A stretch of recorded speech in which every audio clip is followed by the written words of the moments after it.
Nasi. It's a And very already, moving and soulful song, I have to say. Already people are talking about the fact that this song alone should win him Artist of the Year for VGMA next year. I think Song of the Year. Pretty early, Makes but a let's lot of see. sense for Song of the Year. But you know how the gospel fraternity is really pushing. Where we are currently. Terminator as well, right? Yes. True. Yeah. True. Let's see. I think between this and Terminator, yes. At the moment. Let's see if anybody has any song up their sleeves that would compete. Maybe Sarkodie. Squarely. Sarkodie has this song for even. Oh, I don't think. You don't think that. I mean, it's not because getting the traction that it should. Oh, it did get the traction, but I think he admitted himself that, I mean, to a large extent, this song should not have gone out. So, in my opinion, it has to be the song in Terminator and Terminator. I love Terminator as well. Terminator. But it's pretty early. It's just, halfway through the year. We're in the 7th month. Yes. Actually, we're almost in the 8th month, in a couple of hours. And so let's see if any other artists would have any song that can rival these two songs that we have mentioned. If you have any other one, to let us know. But we hope that this song in particular becomes your song before the end of this year. Yeah. Don't worry, it's going to get better. If only you know what God's plans are. Fantastic. You will not shake. Charlie, we're in the spirit. Hallelujah, somebody. Amen. Hallelujah. Amen. But anyway, this morning we're having a conversation. Of course, it's a media budget review. Yeah. As per the Constitution, the finance minister is expected to read the budget to let us know exactly what we've been able to do with regards to the details that were given in the budget that was read for the entire year, how far we've gone, and how we intend to spend that $600 million that we have received from IMF so far. And so I'm sure we'll get all the updates. We're already hearing from COPEC that fuel prices are going to go up by tomorrow. So that's not a good look exactly. Bank of Ghana is also declaring some losses as well. And so it's not entirely a good look, which we all are aware of anyway. But is there some hope in this media budget review? Let's see how it goes. But I want to hear from you. And so shortly we'll activate the phone line so you can call us. But this morning we have a series of conversations for you. Roland, you tell us what we're expecting on the big So today. we're looking at what the current prospects are, mid-year into the financial year, and then also what the expectation should be ideally. I think that when you speak to those who tend to observe the economy and then the business environment and then the outlook internationally, the expectation was that government will cut down drastically its expenditure, because if you look at the budget in November that was presented, we have a deficit of some 61 billion in excess. 61 billion means that ideally, if you're not producing enough to be able to generate the revenue from whether internal or external sources, then ideally you should be cutting your quota according to your size, as we say it. And so we'll be taking a look at that. And then we will look at the other part where, there had been concerns that the Bank of Ghana had been lending to government for which it had exceeded the normal rate of some 5% based on what its own regulations are. Now, it exceeded that. We're told that apparently that debt, we've written off a part and then sections of it about, we've decided to also reissue a low-yield 15-year bond. So the finance minister seems to be manager of bonds. You know, he will restructure his debt for you right now. If he owes you, restructure the debt and quickly it puts it. Already we know that cocoa bills, those who bought the last cocoa bills, let's say in February, those who even bought it before and the yields or the returns were expected in other parts of the year, they're supposed to receive the returns not this year, but next year. So it means that, and that's treasury bill, The expectation was that we wouldn't have reached there. Why are we there today?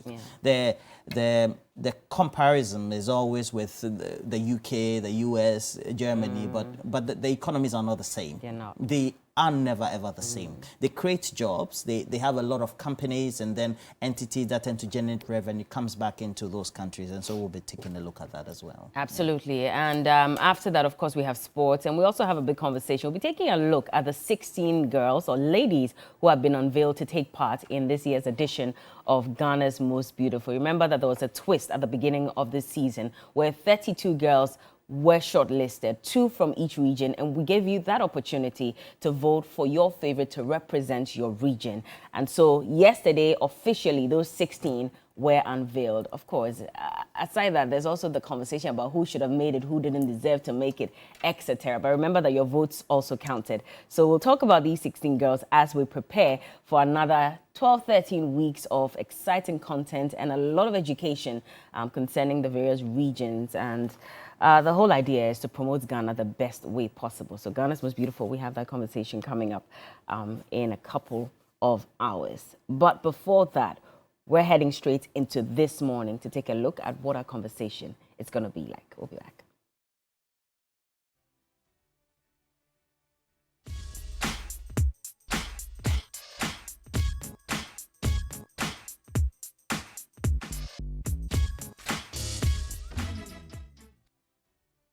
You're welcome back, and for this morning, we're asking a very important question, a question that you probably ask yourself every morning. What is the state of your economy, as we prepare to hear from the finance minister, who will, by the constitution, give us an update in the mid-year budget review? So what is the state of your economy? Call us. The phone lines are activated. The numbers should be on your screens at this point. Call us and share with us how things have affected your pocket, your personal bank account. How have you been managing? What is the state of your economy? Not too great, especially because I was talking about the fact that COPEC has already told us that by August 1, which is tomorrow, a couple of hours from now, fuel prices are set to go up. Petrol will sell for 13 cedis, 27 pesos, and diesel is going to go up to 13 cedis, 93 pesos per liter. And so this is the latest update on that. But beyond that, of course, thinking about the inflation, the price of food items on the market, etc., how would you describe your state of the economy? Roland? Yeah. I think that it's also instructive for all of us to put things into perspective. And since that period of September last year, where we had from September, October, and November, the dollar tumbling, and for us not able to have a grip on it, we've had inflation increasing subsequently. It reached a high of some 50.4%, and then subsequent, or 54.2%, and subsequently we now have it at 42%. Of course, if you speak to those who tend to communicate for government, will tell you that's a good thing, but how did we get here? And it's all because we haven't been able to manage our own finances very well. So what is your state of the economy? The current rate, 42%, is it enough? And that's the measurement of the rates of price increments or how they fall on the market. Yeah. Well, who do we have on the line? Hello, good morning. Hello, good morning. Good morning, Bella. Thank you for joining us. What's your name, sir, and where are you calling from? My name is Mitchell Apiabudi, calling from Dansuma. Okay, what is the state of your economy? Bella, generally, if we are being honest with ourselves, you agree with me that the economy of Ghana is not in a good shape. A lot of people cannot afford 3 square meals a day. Yeah. And the fact of the matter is that when we look at the population of Africa, as I saw on your telly, about a lot of people are below 25 years. So it means that if the population of Africa, and by extension Ghana, we have a lot of them in the youth brackets, and they can't afford to have decent jobs to better their lives, then I believe that our government in Ghana has a lot of things to do to ensure that the economy rises to the level we want it. The fact is that we are prioritizing things that are not so good. For example, people in government, people in leadership who are more or less engaging in corruption and not measuring the things we need to measure to make sure the economy rises. So what I want to hear from the finance minister is that what measures are the government going to put in place to ensure that the state of the economy rises? Because if we say the private sector can help us grow the economy, how are the private sector being supported? Yeah. So I just want to see the government telling us that they are putting measures A, B, and C in place, and not just saying it. When they say it, they must do it to ensure that the economy will rise to the level we all want it to be. You talk about jobs, and I'm particularly interested in that because of YouStart and how we're told that it was going to kick off officially and some number of jobs were going to be created for young people. What do you make of that promise and where we stand now? Bella, I am a follower of TV3Newday, and I know the work you have done, for instance, for the NAPCO trainees who have not been paid for quite a long time. I'm not being a pessimist, but the fact of the matter is that we always look at precedents. The NAPCO trainees, have they been absorbed? Have they been able to pay them their stipends? The fact is that if you have not been able to do the right thing for those who you have employed earlier, what gives you the assurance that when you start this year or you start, they'll be able to pay them? What I'm saying is that let the government be able to do the right things. We shouldn't just be putting ourselves to sloganeering. That we'll do YouStart, we'll do NAPCO, we're employing these people. but let's give the people sustainable jobs. If we are supporting them to be able to create their own jobs, what are the measures? Let's not just talk, but the government must be able to walk the talk. Okay. All right. Well, thank you so much for calling us. And I think that YouStart generally is supposed to encourage many young people to go into entrepreneurship more like. And so we're told that some 1 billion Ghana cedis will be invested in that to encourage young people to go into entrepreneurship. As to whether that has taken shape, clearly we're seeing that not much has been done about it. Well, and I guess that if we put all matters into perspective, the reality is that government is more inundated with debts than it actually generates revenue to be able to pay. And as has already been said, I think that the biggest sign that Ghana as a country can ever give its people, the Ghanaian people, by the finance minister, is to say that maybe I'm cutting down the number of ministers, the number of public agencies that tend to benefit from this and that, etc. That I think put all the matters in perspective and also give some citizens some level of comfort, because it doesn't look good when we have 67,000 NAPCO trainees who are owed in excess of 400 million, and then we have those who supply food and those who supply uniforms also complaining. I mean, it doesn't make sense. And I feel for, well, I think we have a call on the line. So we do have Ibrahim on the line. Ibrahim, good morning. Good morning. Thank you for joining us. So what is the state of your economy? The economy state is not good at all. And the truth is that anyone that will tell you the economy is good is either getting money to steal somewhere or a lot of them, because the whole system is not working. These days, things that you used to buy for 1 cedi, I think 6-7 months ago, now it's costing about 5 cedis. So it's making it very hard. And there's no salary increments, nothing at all. And it's like the whole system is not working. Nothing. Sometimes you see people that they are working, but then they have nothing to show for it. It's not as if they are lazy, but it's like they are stressing too much. They are putting in more effort in the wrong place, like Mr. Johnny Hughes used to say.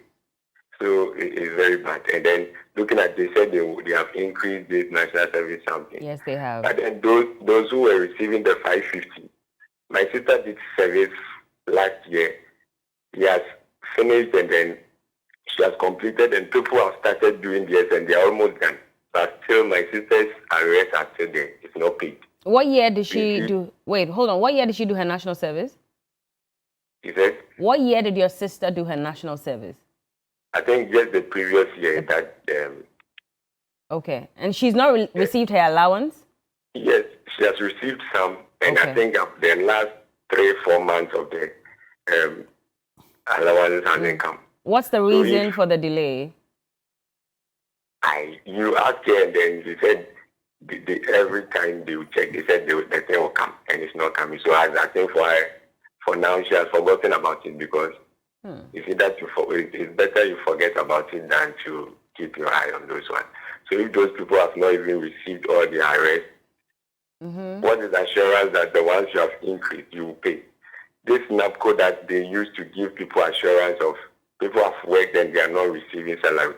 So look at this thing. You put someone's daughter or son to place like northern region, someone who has lived almost his life in Accra, in the central region, then you put them to a very far place. They need to look for accommodation. They don't have anyone there, so everything should be they need to depend on themselves. Then the little money that they will use to survive is also not coming. So how do you expect them to? So you realize that sometimes some of these young girls and others are doing some bad things, not because they want to, but then the system is forcing them. Yeah. You get it? So the economy is very bad. It's like people are sitting in the comfort of their office and quoting figures. The inflation is this, the inflation is that. But when you go to the market, it's not nowhere close. Me, myself, if I'll pay the inflation to about 60%. It's not that 44 something they are quoting. Your own is 60%. Yes, it's not true. They are just quoting figures from the comfort of their offices. Okay. So they should look at things again. I think your system is not working. If it works, it will be better for all of us.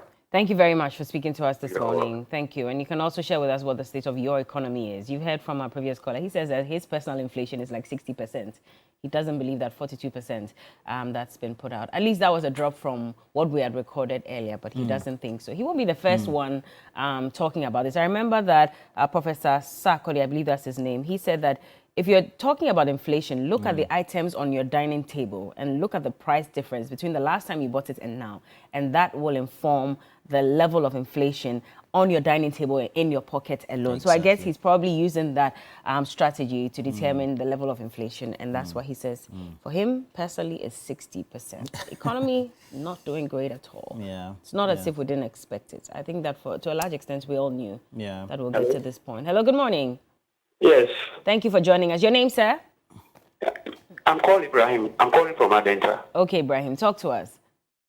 I think currently I don't even have an economy. You don't have an economy? Yes. Why? Bella, I mean, how can tomorrow, they say tomorrow fuel prices are going up. Yes. And today they are coming to give us the budget statement. I mean, how can someone tell me that there's an economy?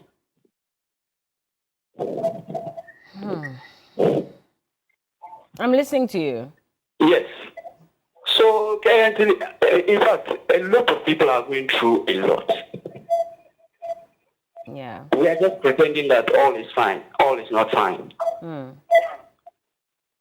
So we are hoping that the mid-year budget at least will address one or two issues for us. Which issues exactly? Why should people be keeping $1 million in their accounts when others are not even able to feed themselves once a day? So you want the finance minister to talk about this issue in particular? I don't think he'll be touching on this. Are you there? Oh, we've lost him. Okay.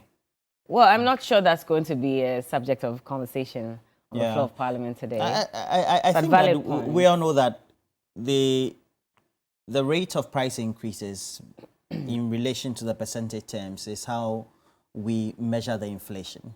And if you take a look at what the statistical service says, and then the items in the basket that are used in measuring, you go to the market, and the reality is, if it's somebody who does your cooking for you or does your purchases for you or your shopping for you, and you ask them what the last time they visited the price was and how it increased the current price by way of the visit, they will tell you that that rate doesn't correspond with the percentage rates that has always been announced averagely by the statistical service. And I know that people in officialdom tend to always dispute some of these things that we're talking about. That the reality is that it's far away from what can be afforded by the ordinary Ghanaian. So I have a name with her. It says Ghana's economic challenges can indeed be attributed to a number of factors, including reckless spending, corruption, and poor leadership. One of the key challenges facing the country is high levels of public debt, which has been exacerbated, big English, by a history of reckless spending and poor fiscal management. And this clearly says it all. Yeah.